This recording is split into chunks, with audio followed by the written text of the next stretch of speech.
ഈ ചൂട് സമയത്ത് ഞാൻ പുറത്തൊക്കെ പോയിട്ട് വന്നിട്ട് ഒന്ന് ഫ്രഷ് ആയാൽ പോലും ആ ചൂടിൽ നിന്ന് റിലീഫ് ആവാൻ കുറച്ച് ബുദ്ധിമുട്ടാണ്.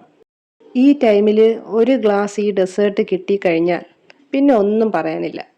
അതിൽ നിന്ന് ഒരു സ്പൂൺ എടുത്ത് ഞാൻ വായിൽ വെച്ചിട്ട് ഒന്ന് കണ്ണടച്ചിരുന്നാൽ മതി. നല്ലതുപോലെ റിലാക്സ് ആയ ഒരു ഫീലിംഗ് ആയിരിക്കും.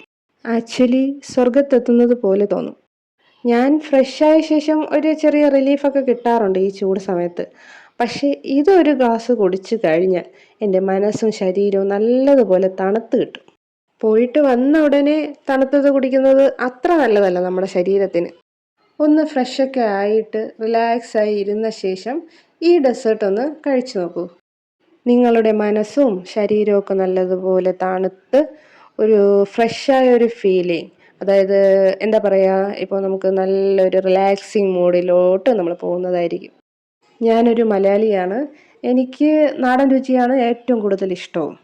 ഇപ്പോൾ എന്തായാലും ചക്കയുടെ സീസൺ ആണല്ലോ, അതുകൊണ്ട് നല്ല മധുരമുള്ള ചക്ക കിട്ടാറുമുണ്ട്. പഴുത്ത ചക്ക എനിക്ക് കിട്ടിക്കഴിഞ്ഞാൽ ഞാൻ ആദ്യം ചെയ്യുന്നത് അത് മുഴുവൻ കഴിക്കാൻ നോക്കും. ഇനി എന്തെങ്കിലും മിച്ചം ഉണ്ടെങ്കിൽ അതിൽ ചെയ്യുന്ന ഫസ്റ്റ് റെസിപ്പി ഈ ഡെസേർട്ടായിരിക്കും. നിങ്ങൾക്ക് ഈ ഡെസേർട്ടിന് ജാക്ക് ഫ്രൂട്ട് കസ്റ്റേർഡ് എന്നോ അല്ലെങ്കിൽ ഫ്രൂട്ട് കസ്റ്റേർഡ് എന്നോ എന്നൊക്കെ പറയാം. പക്ഷേ ഞാൻ ഇട്ടിരിക്കുന്ന പേര് ചക്ക കസ്റ്റേർഡ് ഡെസേർട്ട് എന്നാണ് കേട്ടോ. ഇതുവരെ റെസിപ്പിയുടെ കാര്യമൊന്നും ഞാൻ പറഞ്ഞില്ലല്ലേ? ഓക്കെ, ഫസ്റ്റ് കുറച്ച് ചക്ക എടുത്ത് ഞാൻ അരച്ച് വെച്ചു. നല്ല പേസ്റ്റ് ആവണ്ട. അതിനുശേഷം ഞാൻ പാൽ തിളപ്പിച്ചു. അതിലേക്ക് കസ്റ്റേർഡ് മിൽക്ക് ഒഴിച്ചു കൊടുത്തു.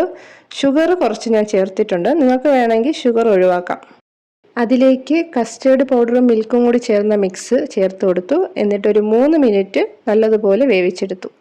ഇനി ഒരു ബൗളിലേക്ക് നമ്മൾ അരച്ചു വെച്ചിരിക്കുന്ന ചക്ക, പിന്നെ അരിഞ്ഞു വെച്ചിരിക്കുന്ന ബനാനയും ചക്കയും കുറച്ച് നട്ട്സും വെള്ളത്തിലിട്ട് വെച്ചിരുന്ന ചിയ സീഡും കൂടെ തന്നെ നമ്മൾ കുക്ക് ചെയ്ത് വെച്ചിരിക്കുന്ന കസ്റ്റേർഡും കൂടി ഇതിലേക്ക് ചേർത്ത് കൊടുക്കാം. ഇതെല്ലാം കൂടി നല്ലതുപോലെ ഒന്ന് മിക്സ് ചെയ്തെടുക്കണം. അപ്പോൾ നമ്മളുടെ ചക്ക കസ്റ്റേർഡ് ഡെസേർട്ട് റെഡി ആയിട്ടുണ്ട്. നിങ്ങൾ എപ്പോഴെങ്കിലും ഈ കസ്റ്റേർഡ് കഴിച്ചിട്ടുണ്ടോ? എന്തായാലും നിങ്ങളൊന്ന് ട്രൈ ചെയ്ത് നോക്ക്.